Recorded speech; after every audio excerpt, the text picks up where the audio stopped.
The sun hung low over the dry hills of Montana Territory, casting long shadows across the dusty road that led into the forgotten town of Hollow Bend. A gentle wind stirred the yellow grass, but the silence was heavy, too heavy for a spring afternoon. Most people had gone home, shutters drawn, eyes low. A wagon stood still near the trading post, and beside it sat a girl who looked far too young to carry the burden in her lap. Eli Ward watched from his saddle, fingers tightening around the reins. He hadn't meant to stop in Hollow Bend. He was only passing through on his way back to the ranch. But something about the girl made him pull the horse to a halt. She wasn't crying. That was the first thing he noticed. Most girls in her position would be, but not her. She just sat there with her hands folded gently over her belly. Pregnant. Too far along to hide it. Her dress was faded, boots scuffed, and face pale under the wide-brimmed straw hat. And she was alone. He dismounted slowly, dust kicking up around his boots. "Something wrong with your wagon?" he asked, voice low and steady. The girl blinked up at him, startled by the sudden sound. Her eyes were green, with a hardness in them he hadn't expected. But behind that hardness was fear, and behind that, something even deeper. Resignation. "No," she said, "it's not mine." Eli glanced at the side of the wagon. There were no initials carved, no signs of family. "Where's your folks?" She hesitated. "Gone." The door to the trading post creaked open. A middle-aged woman with tight lips and sharper eyes stepped out. "You here to buy grain or gossip, Mr. Ward?" Eli didn't answer right away. His eyes were still on the girl. "She yours?" he asked. The woman gave a cold snort.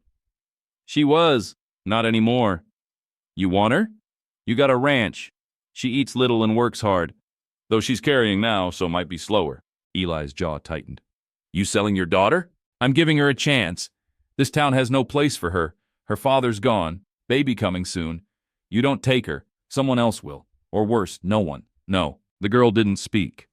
Her face didn't flinch. She just stared straight ahead like it was already decided. Eli turned back to her. "What's your name?" "Clara," she said. "Clara May." "Clara May," he repeated. "You want to come with me?" A long silence passed between them. Finally she nodded, barely. Not with hope, not with relief, just with quiet surrender. Eli reached into his coat, pulled out a few bills, and tossed them on the crate beside the woman. He didn't say a word as he helped Clara climb into his saddle, gently steadying her with one hand. He didn't ask questions. He didn't offer promises. But as they rode out of Hollow Bend, he couldn't shake the strange feeling deep in his chest. He'd ridden into town for supplies. He was riding out with a stranger. And somehow, it didn't feel wrong.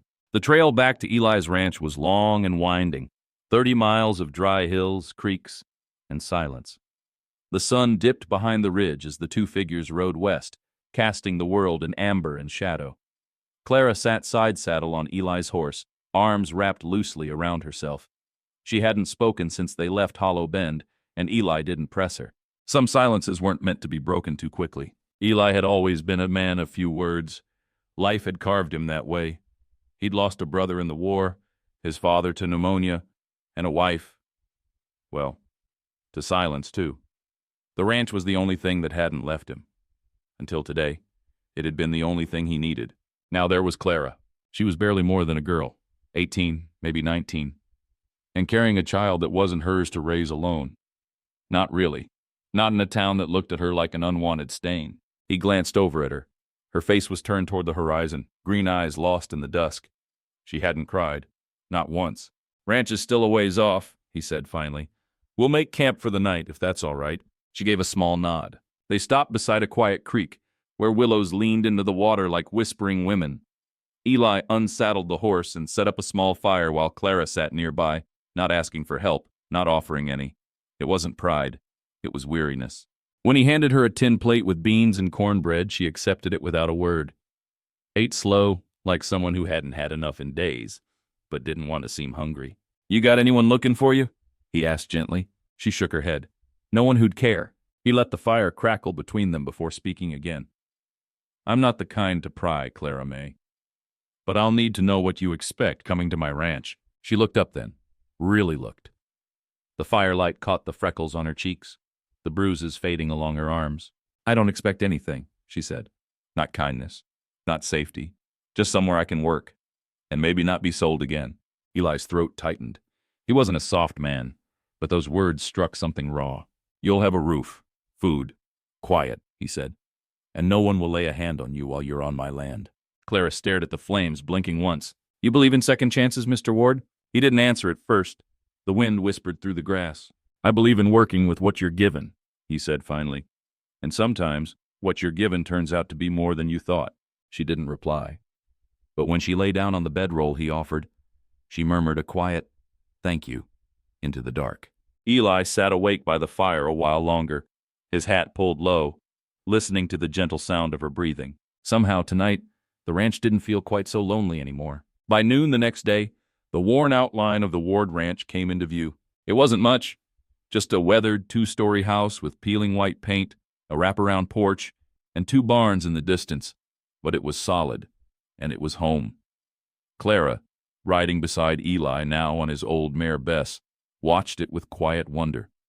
The land rolled out in every direction, brushed gold and wild. There were chickens near the coop and a few cattle down by the far pasture, chewing in peace under the open sky. "Doesn't look like much," Eli said as they passed the fence. "But it stood through storms, droughts, and war," Clara nodded. "It's more than I've ever had." That wasn't something said for sympathy. It was a simple fact. Eli dismounted and helped her down without a word. She looked stiff, her body tired from the trail and the weight she carried, but she never complained. She hadn't since he met her. "I'll set you up in the back room," Eli said, unlatching the front door. "Used to be my sister's when she stayed a while. Has a window, gets morning sun." The inside of the house was tidy, but sparse. A few framed photographs hung on the walls. An older couple with stern faces, a young man in uniform, and a woman who might have been Eli's wife once. Clara didn't ask. He showed her the room. It was small, with a narrow bed, a dresser, and a blue quilt, folded neatly at the end. The kind of space that felt lived in, even after being empty for a long time. "I'll give you some time to wash up," he said. "There's hot water in the kitchen. Take what you need." "Thank you," Clara murmured, her voice quieter than before. Eli stepped outside, letting the screen door shut behind him. He walked across the yard to the barn, where the old dog, Copper, came loping out to greet him.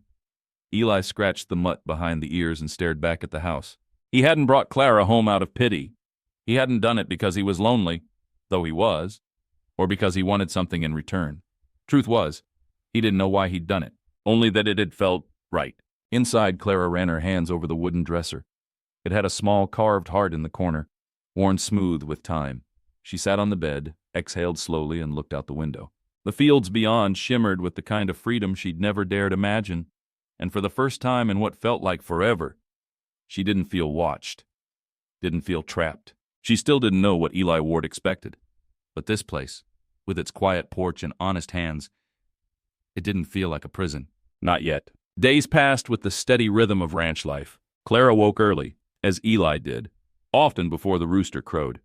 Despite the weight of her pregnancy, she moved with quiet purpose, fetching water, folding laundry, sweeping the porch. Eli had offered to hire a woman from town to help, but Clara shook her head. She wasn't the kind to sit idle, even when her back ached or her feet swelled. "I'm not porcelain," she said one morning, tightening her braid as she stepped into the light. "And I don't break easy." Eli believed her. He gave her space, but not silence. In the evenings, he'd sit on the porch with a mug of coffee and invite her to join him. Sometimes she'd talk about how her mama used to sing in the kitchen before life got hard, or how her baby kicked at night like he was already ready for the world. Sometimes she wouldn't say a word, and that was all right too. Eli had lived alone for years, but Clara's presence didn't disrupt. It settled. She didn't pry into his past, didn't ask about the woman in the picture or why he stared so long at the horizon some nights. In return, he didn't question the scars she didn't speak of. Trust wasn't spoken aloud between them. It just grew quietly, like roots under the soil. One afternoon, as clouds gathered low over the ridge, Eli found Clara hanging laundry behind the barn, her dress tugged by the wind. She looked fragile, yet rooted, like something the storm couldn't move. "You ought to come inside," he said gently. "Storm's coming fast." Clara looked at the sky and smiled faintly. "I've weathered worse." "Still," he said, "no harm letting someone stand with you through it." She paused, then nodded. He took the basket from her arms, and they walked back to the house together, side by side, not saying much. That night, thunder rolled like distant drums, and rain tapped on the windows. Clara stood at the edge of the hallway, hand on her belly, watching lightning flicker. Eli appeared with a quilt. "Thought you might want this." She accepted it, fingers brushing his. "You always this kind to strangers?" He looked at her then, deeply, without judgment, only honesty. "Only the ones God puts in my path for a reason." Clara's breath caught. She didn't know what to say, so she simply nodded and stepped back into her room. As the door shut behind her, Eli stood in the hall a moment longer, the storm rumbling low behind the walls. Something was changing, and for the first time in years, he didn't fear the change. The days after the storm were filled with the scent of wet earth and the distant hum of cattle stirring in the fields. The land felt fresh, renewed, like something had washed clean. Clara seemed to change too. She smiled more. Not wide, but real, like the corners of her mouth had finally remembered how. She asked about the horses, about the old barn Eli said was too crooked to fix, but still couldn't bring himself to tear down. She even started humming when she cooked, just under her breath. Eli recognized the tune, Shenandoah. One morning, as they sat on the porch peeling apples, Clara turned to him and asked, "What did you lose, Eli?" The question came so quietly it almost disappeared into the wind. Eli's hands slowed. He didn't look at her, just stared out over the pasture. "My wife," he said. 10 years ago. Fever took her fast. We didn't have any children." He paused.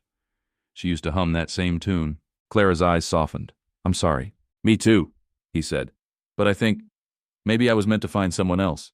Someday." They let the silence settle again. But it was a tender one now. One that held space instead of distance. The next afternoon, the peace was disturbed. A wagon pulled up this path just after midday. Eli was fixing the gate when the creaking wheels caught his attention.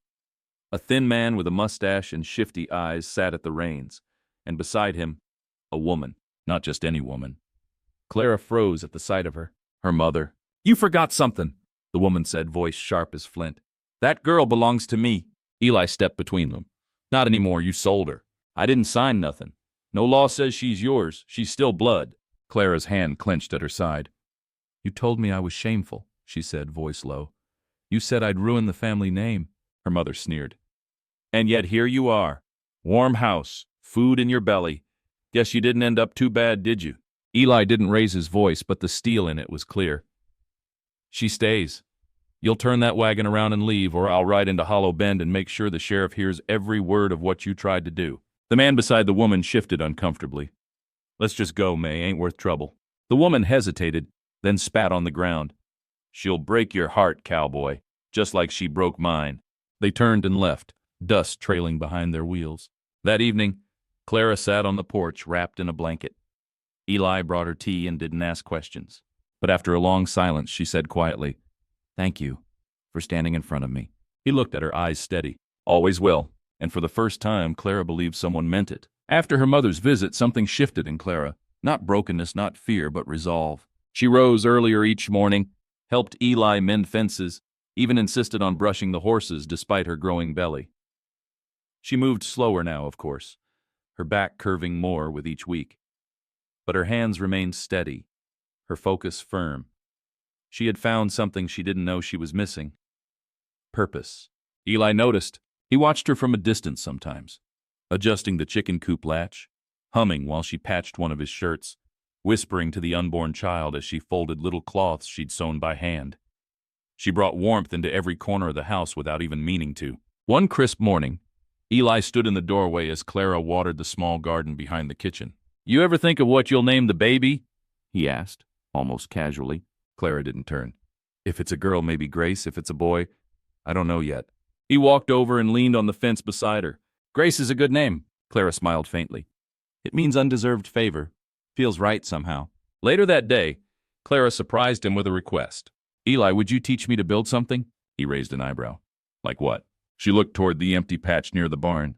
"A crib." He hesitated. "Woodworking's slow going and your hands aren't exactly free. I've got time, and 2 hands still strong enough." He studied her for a long moment, then nodded. "All right, we'll start tomorrow." The next few afternoons were filled with sawdust, laughter, and moments Clara didn't expect to treasure. Eli was patient, guiding her hands without judgment. When her measurements were off, he simply adjusted without a word. When her fingers slipped with the chisel, he tied a strip of cloth around her palm, gentle and sure. "You're good at this," she told him one evening. running her hand over the half-finished frame. "So are you," he said. "You just never had someone show you how." One evening, just after sunset, Clara sat beside the crib frame, staring at it long and quiet. Eli approached and sat beside her. "I didn't think I'd live to see something like this," she whispered. "A bed, built for someone I love, with someone I trust." Eli swallowed hard. He didn't reach for her hand, didn't speak big words, but the look in his eyes was clearer than any vow. "You'll never be alone again, Clara May," he said. "Not as long as I breathe." And this time she didn't look away. Summer deepened its hold on the land. The days grew longer, the winds warmer, and the sun painted everything in hues of gold. On the Ward Ranch, time moved slow, but it moved with meaning. The crib was finished by the end of the second week. It stood in Clara's room by the window, where morning light could fall gently on the baby when the time came. She ran her fingers over the smooth rails every morning, as if reminding herself it was real. Eli added a soft pillow and a hand-stitched quilt. He didn't say much when he placed them inside, but Clara noticed the tiny pattern of horses and stars. "He'll sleep safe," she told him. Eli nodded almost shyly. "That's the hope." As her belly grew heavier, Clara found herself relying on Eli more, not out of weakness, but trust. He offered his arm when she climbed steps. He brought water before she asked. He paused in his work to check if she needed to sit. And she noticed him too, how he never took his meals before hers, how he still wore his wedding ring but rubbed it less, how he looked at her sometimes like he was seeing a new chapter he never expected. One evening, as the sun dipped low and the chickens rustled in the coop, Clara leaned on the porch railing beside him. "You've given me a place, Eli," she said softly. "But more than that, you've given me a chance to remember who I am." He turned toward her, quiet as ever. "You're strong," he said. "You just needed a place to show it." They stood in silence a while, watching the fields shift under the wind. Then Clara looked at him, truly looked, and asked a question that hung between them like the hush before a storm. "Do you ever think about what this could become?" Eli met her gaze. His jaw worked slightly, his eyes warm and steady. "I think about it every day," he said. "But I'd never ask more than you're ready to give." Clara's voice trembled, not from fear, but the weight of finally being asked instead of taken. "When the baby comes," she said slowly, "would you be there? Not just near, but beside?" Eli's answer was quiet, sure, and simple. "I wouldn't be anywhere else." That night, Clara lay in bed with her hand on her belly, listening to the breeze whisper through the window screen. For the first time in her life, she wasn't afraid of tomorrow. It began just after midnight. Clara woke with a sharp breath, her hand instinctively gripping her belly. The pain wasn't overwhelming, but it was real. Different, steady, rhythmic. Her heart pounded as she sat up, sweat already forming at her brow. She whispered into the dark, "It's time." A soft knock sounded on her door before she could call out. "Eli." He stood barefoot, lantern in hand, eyes already alert. "You all right?" he asked. She nodded, then winced. "I think it's starting." Eli didn't panic. He simply stepped in, placed the lantern on the dresser, and crouched beside the bed. "I'll fetch Mrs. Holcomb. She lives 3 miles down, midwife for half the valley." Clara clutched his hand. "Please hurry." "I will. I'll be back before the next contraction." And he was. The hours blurred. Rain began to fall outside. A soft, steady drizzle that washed over the fields as if the earth itself were preparing. Inside the house, Clara's breaths came shallow and fast, her hands gripping the sheet. Mrs. Holcomb moved around the room like a quiet storm, efficient, calm, wise. Eli waited just outside the door, pacing, the floor creaking beneath his boots. Every now and then the door cracked open and Mrs. Holcomb would offer a glance, a word, a nod. "She's strong," she said once. "Won't be long now." At one point, Clara's cry pierced through the wooden walls and Eli stopped moving. His fists clenched at his sides, not out of anger but helplessness. He would have taken every ounce of her pain if he could, but he couldn't. So he waited. And then silence, followed by a sound that broke him wide open, a baby's cry. High, clear, demanding life. Eli moved toward the door, but stopped short when it opened. Mrs. Holcomb stepped out, wiping her hands on a towel, her eyes softer than before.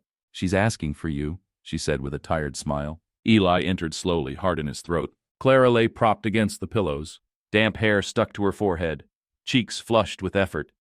But her eyes glowed. In her arms, wrapped in the very quilt they'd sewn together, was a tiny, red-faced baby girl. "She's here," Clara whispered. "Grace." Eli stepped closer. "She's beautiful."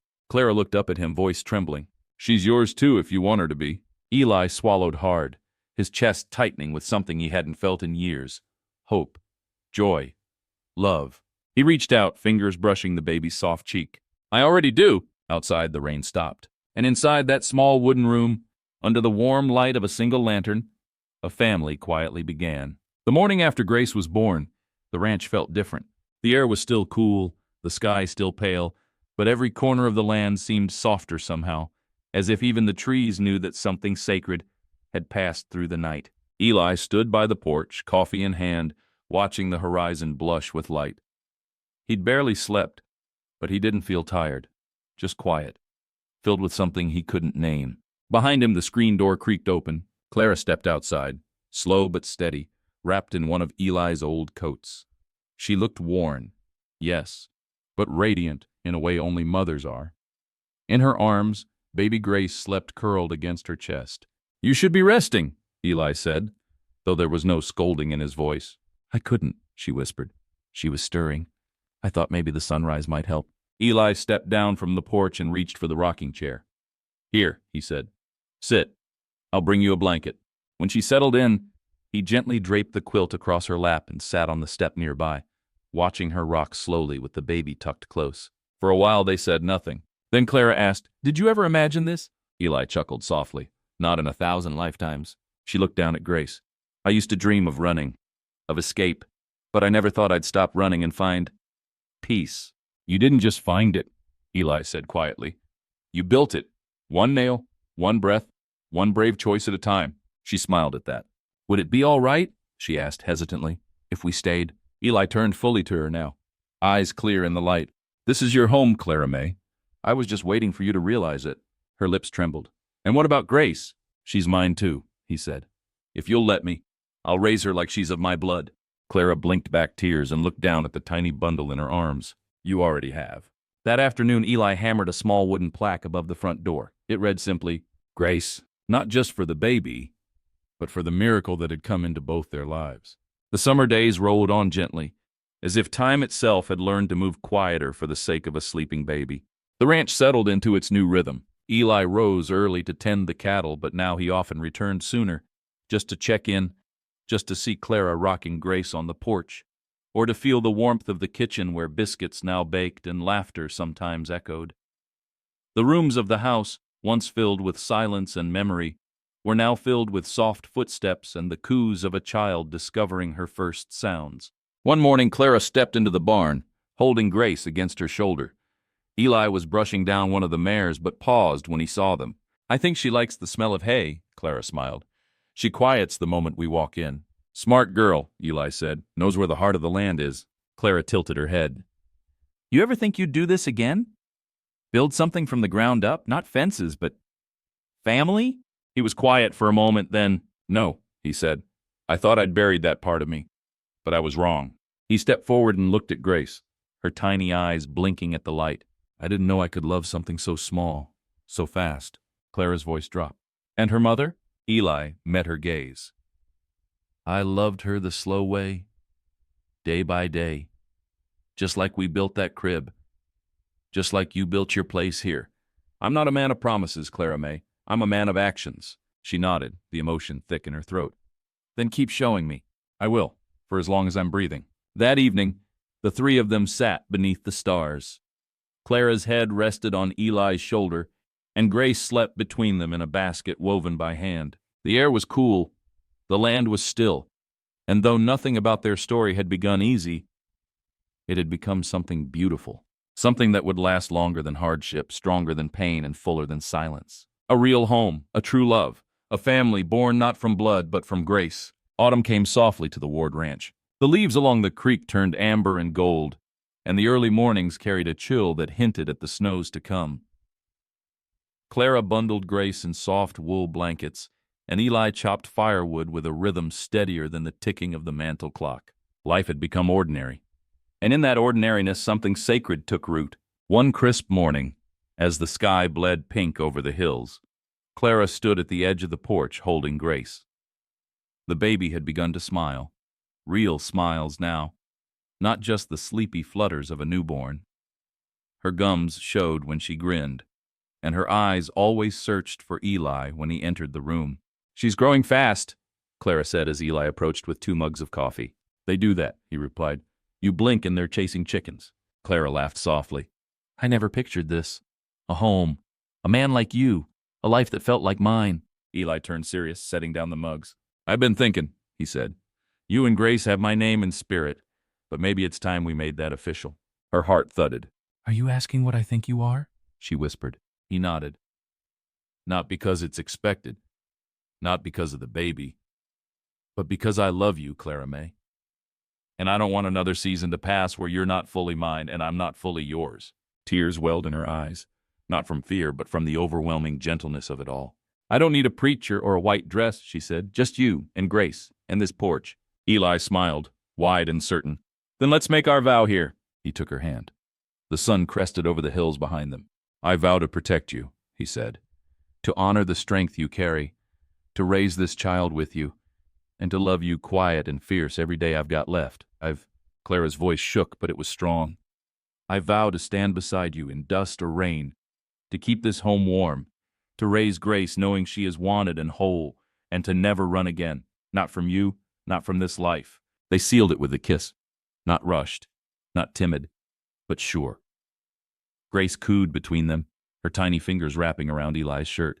And just like that, without rings or witnesses or a single church bell, a new kind of family was born. The first snow came early that year. It dusted the hills in white and tucked itself into the folds of the land like a secret.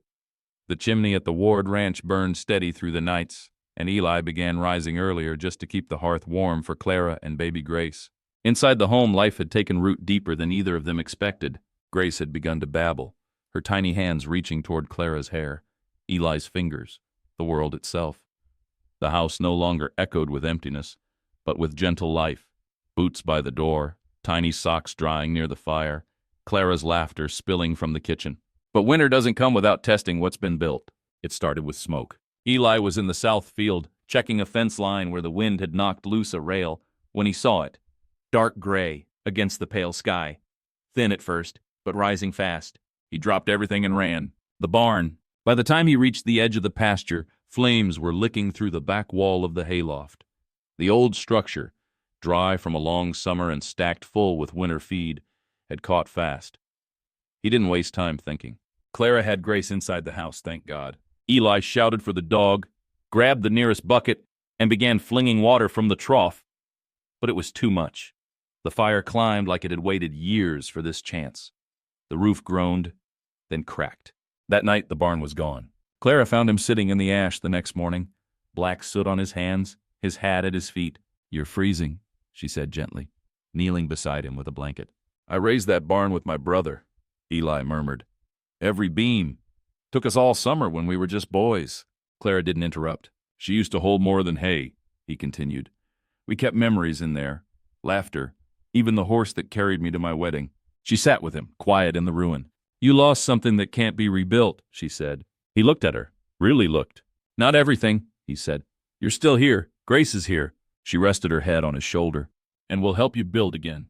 The following days were filled with the ache of recovery, but also something else. Neighbors from 3 valleys over came riding in with boards, nails, food, and quiet hands ready to help.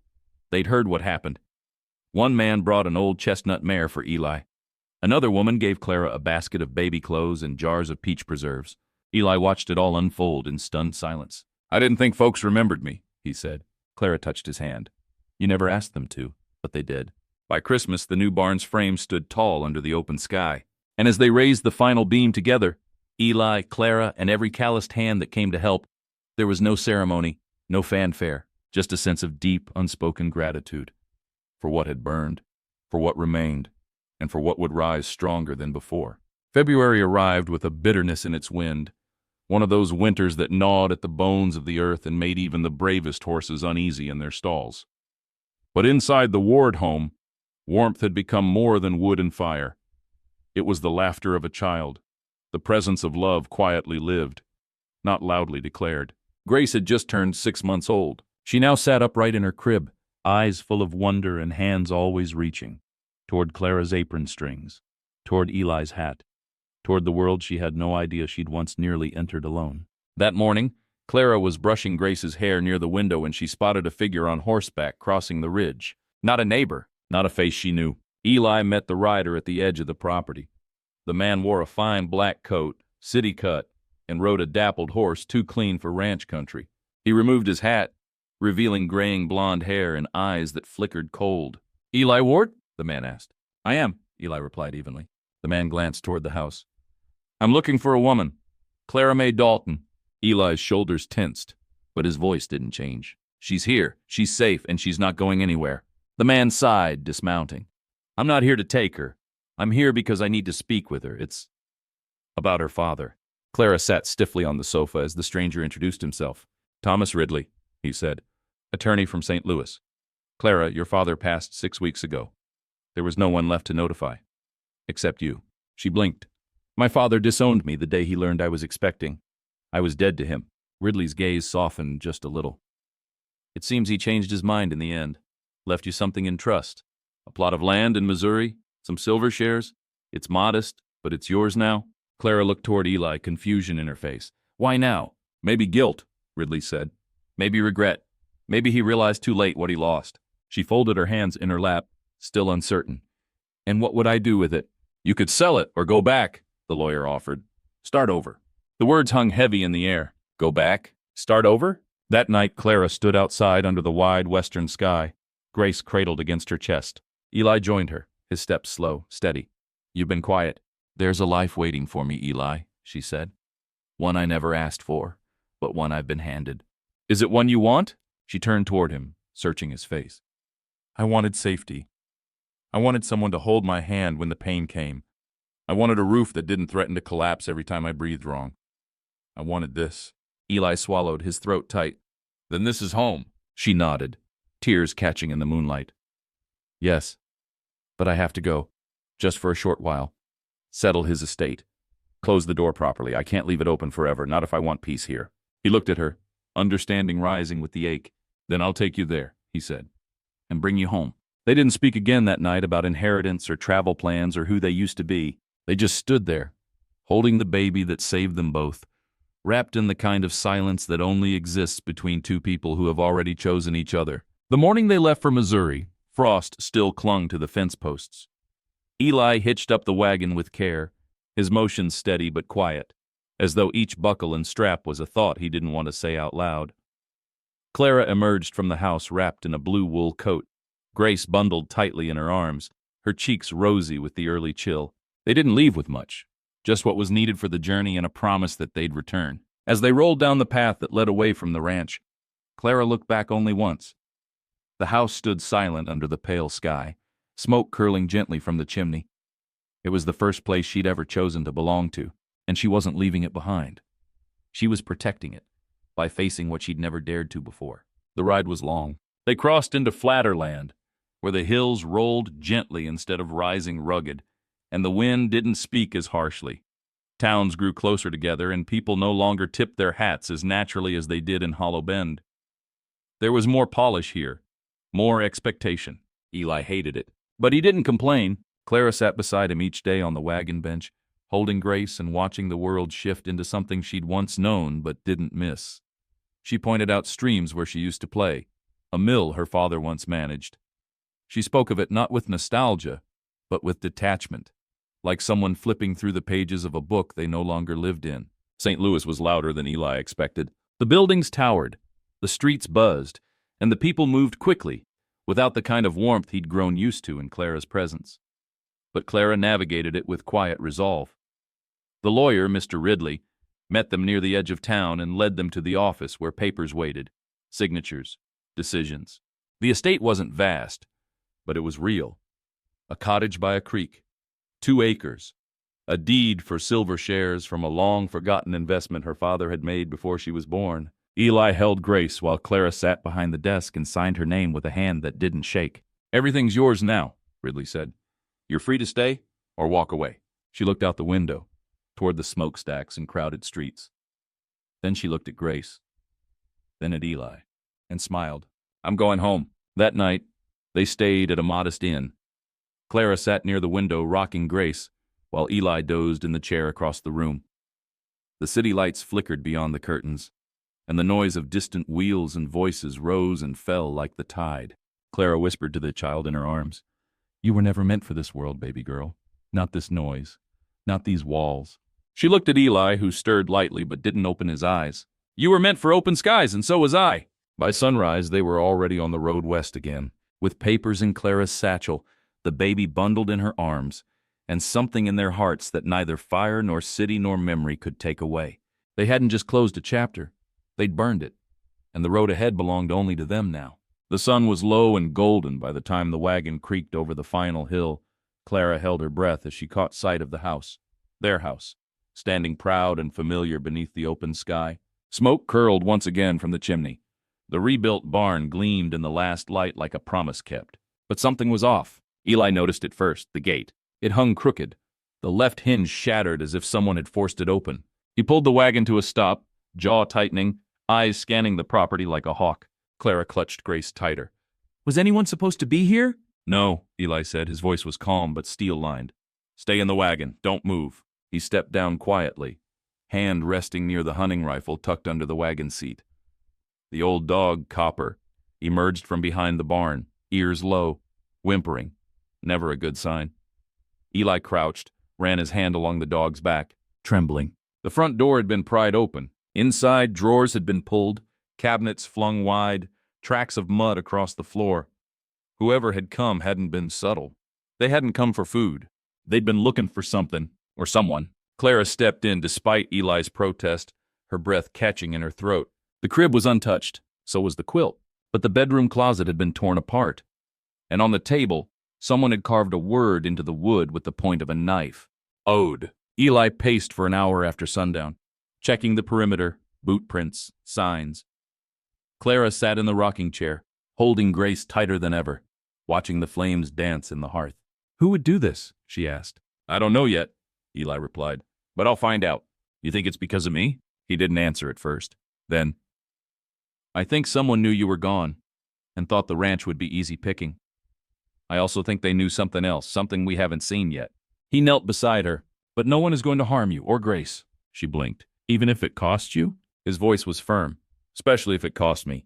The next morning, they rode into Hollow Bend. Sheriff Avery, a man with a limp and a reputation for being more bark than bite, took one look at the word carved into the table and grew serious fast. "That's not a threat," he said. "That's a message. And the kind of men who leave messages like that, they don't walk alone." Clara felt the chill return. Eli placed a steady hand on her back. "Let 'em come," he said. "They'll learn fast what we protect on that land." Avery raised an eyebrow. "You sure about that, Eli? You've got a woman and a child now. You're not just defending dirt anymore." Eli stared him dead in the eye. "I've never been more sure." Outside, as they saddled up again, Clara looked to the hills behind the town. Her old life had tried to haunt her through silence. Now, someone, or something, was trying to haunt her through fear. But Clara Mae Dalton Ward was no longer a girl who ran. And this time she had a home worth fighting for. 3 days after the break-in, Eli found the first real clue. He had ridden into town early that morning to pick up nails and wire, but something about the general store ledger caught his eye. It wasn't the handwriting, it was the name. Malcolm Rayner, a man Clara hadn't spoken of in months. A name she'd uttered once, barely above a whisper, when Eli had asked who the father of Grace might have been. Not a husband, not a lover, a mistake, a threat. And more dangerously, a man who'd wanted control. Eli asked the storekeeper when Rayner had passed through. "Right after you two rode out from Missouri," the old man replied. "Didn't buy much, just tobacco, some whiskey, and asked about your place." Friendly tone, but too curious. "Did he mention Clara?" The man hesitated. "Asked if the girl with the baby was still staying out at the Ward place." Eli's jaw tensed. That evening, back at the ranch, he told Clara everything. She stood at the window, rocking Grace slowly. Her face was unreadable, lips pressed tight, but her voice didn't tremble when she spoke. "Malcolm always said he'd find me if I ever ran. He used to say a woman carrying his blood didn't get to disappear." Eli stepped closer. "You think he's the one who came here?" Clara nodded slowly. "He used to carve things when he was angry. Doors, tables, walls. Always the same word. Ode."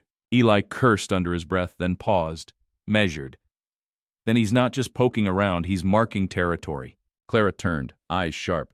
"He's not taking her, Eli. He's not even getting near her." Eli met her stare. "I'll see to that."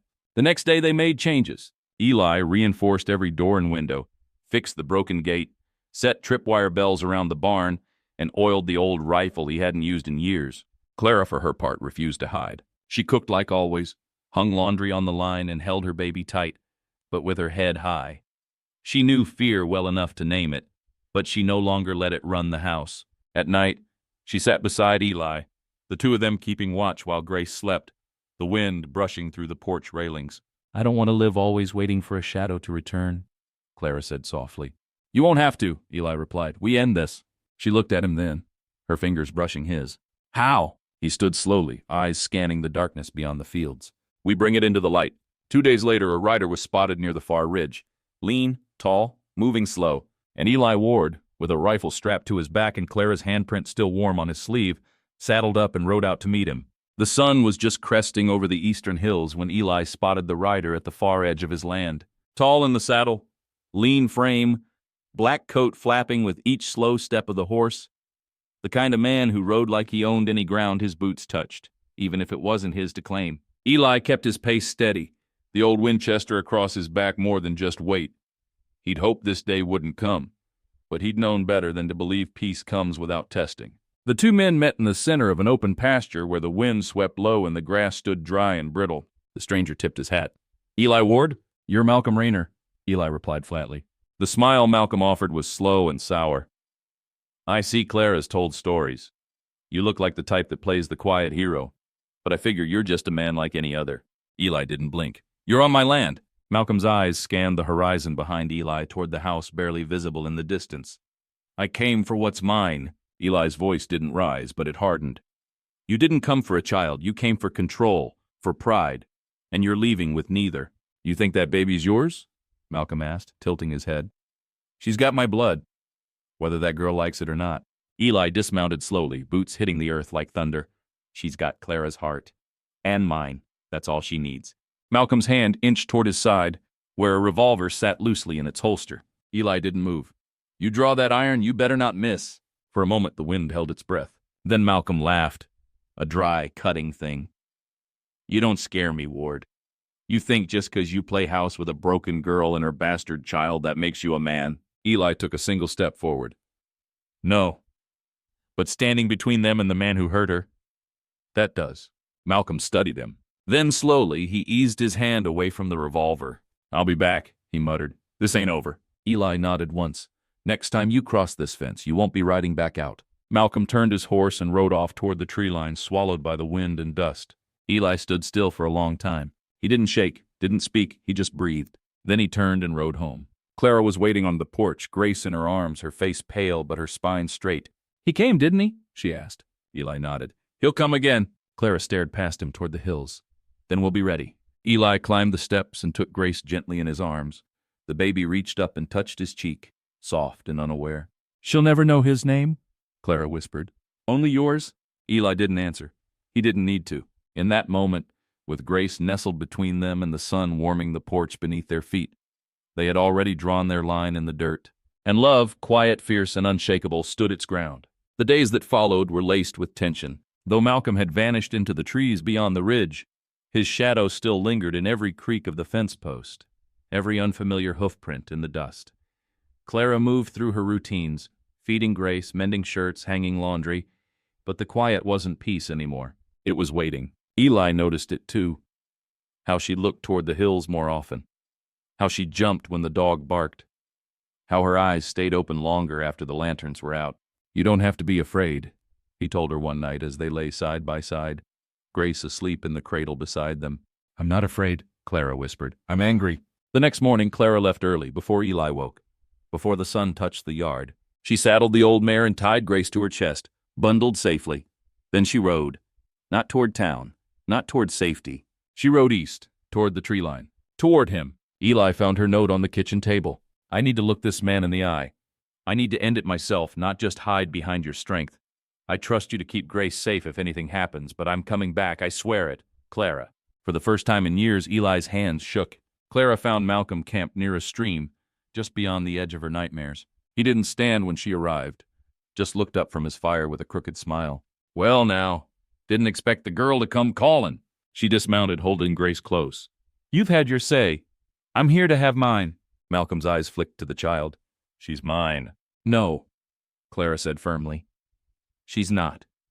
A child isn't made by blood, Malcolm. She's made by the hands that hold her at 3 a.m., by the heart that chooses her every day. You've done none of that. You ran from me, he snapped. I escaped you, she said. You controlled me, shamed me, broke me, and I survived you. Malcolm rose, anger twisting his face. You think that cowboy's gonna save you when I take her to court?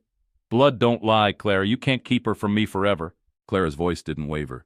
You won't get the chance. She reached into her saddlebag and pulled out a folded envelope. Court papers. Filed in St. Louis. Signed by Ridley. Legally declaring Malcolm Rayner as having no parental rights under state law due to abandonment and past charges. I already made sure of it, she said. The law's not on your side, and neither am I. Malcolm's hands trembled as he stared at the papers. You think this is over? Clara met his eyes without blinking. Yes, because I'm not running anymore. And if you come near us again, you won't meet the law, you'll meet Eli Ward. She turned, mounted, and rode away without looking back. When she reached the edge of the ranch an hour later, Eli was there, on horseback, waiting, his eyes filled with worry and awe. She rode straight to him and slid into his arms without a word. I had to, she whispered into his chest. I had to do it with my own hands. He kissed the top of her head. I know, he said. And you came back.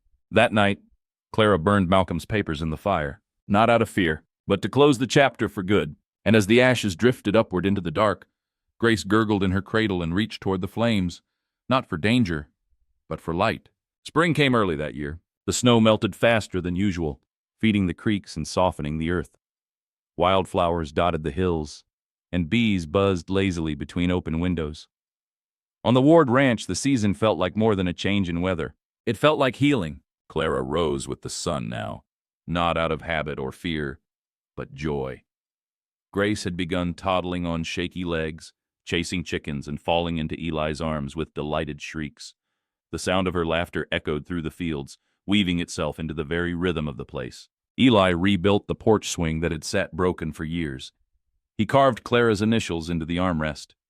She found it one afternoon, smiled, and traced the letters like a vow. They didn't talk much about Malcolm anymore. They didn't need to. He hadn't been seen since the day Clara rode into the woods and ended what he thought he still owned. The sheriff had asked if they wanted to file anything more, but Eli shook his head. Some ghosts only stay alive if you keep calling their name. One warm evening, they held a small gathering at the ranch. Just a few neighbors, a meal under the stars, music played on a worn fiddle. Grace danced barefoot in the dirt, her curls bouncing, her giggle uncontainable. Clara sat beside Eli at the long table, holding his hand beneath the wood. Their eyes met once, and no words passed between them. None were needed. Love like theirs didn't require speeches or declarations. It had been carved through storms, through fear, through fire, and now it simply lived. Later that night, when the guests had gone and Grace was curled in her crib with her thumb in her mouth, Clara stood at the edge of the porch, looking out at the land. Eli joined her. She's going to grow up never knowing what almost took her, Clara said softly. Eli nodded. Only what saved her. Clara leaned into his side. And one day, when she's older, I'll tell her about the man who stood between us and the darkness, about the rancher who gave her a home, a name, and a chance. Eli kissed her forehead. Tell her about the woman who never gave up, who chose to fight. Clara smiled. I will. They stayed like that until the stars brightened fully. Two people, once broken, now made whole by dirt, time, and the smallest hands that ever held a future. But the season hadn't finished giving them miracles yet, because just a few weeks later, on a quiet morning when the clouds hung low and the birds were still, Clara stood at the sink, paused, and pressed a hand to her stomach. Her breath caught. Then a smile, slow, uncertain, then radiant, spread across her face. Eli, she called gently, hand trembling with disbelief. He looked up from his seat by the fire, and the world shifted once again. Summer bathed the Ward Ranch in gold. The fields rippled in warm waves, the trees heavy with green, and the sky stretched blue and unbroken. The land had healed, and so had they. Clara moved slower now. Her hand rested often on the gentle swell beneath her dress, the quiet promise of new life growing within her. Grace, not quite 2, trailed behind her mother with wobbly steps and endless questions that only toddlers could invent. Eli watched them both from the porch each morning, coffee in hand, boots crossed, heart full in a way he never thought possible. He'd been given a second chance, not just at love, but at life. One evening, as the sun dipped low and the world turned to honey, Clara brought a folded piece of paper to Eli where he worked at the barn. He wiped his hands and looked up, curious. "What's this?" he asked. "A deed," she said softly. "I sold the Missouri land." His brows lifted. "I told you I was going to keep the pass closed," she said. "And I meant it. The money's enough to finish the new fence, maybe even expand the herd." Eli unfolded the paper, read the signature, then looked back at her. "You didn't have to." "I wanted to," Clara replied. "This land, this place, this is where my roots are now." He stepped toward her and brushed a strand of hair from her cheek. "Then let's keep building." Autumn brought the baby. A boy this time. Strong lungs. Quiet eyes. Grace hovered at Clara's side every moment, peeking into the cradle with wide-eyed wonder, trying to pronounce the name. Samuel. He was born on a Wednesday, under a gentle rain, with Clara gripping Eli's hand and whispering, "We made this, you and me." And Eli, holding Samuel for the first time, simply whispered back, "We're home." Years passed. The children grew. The barn filled with laughter and muddy boots. The porch sagged from being sat on too much. Chickens scattered across the yard.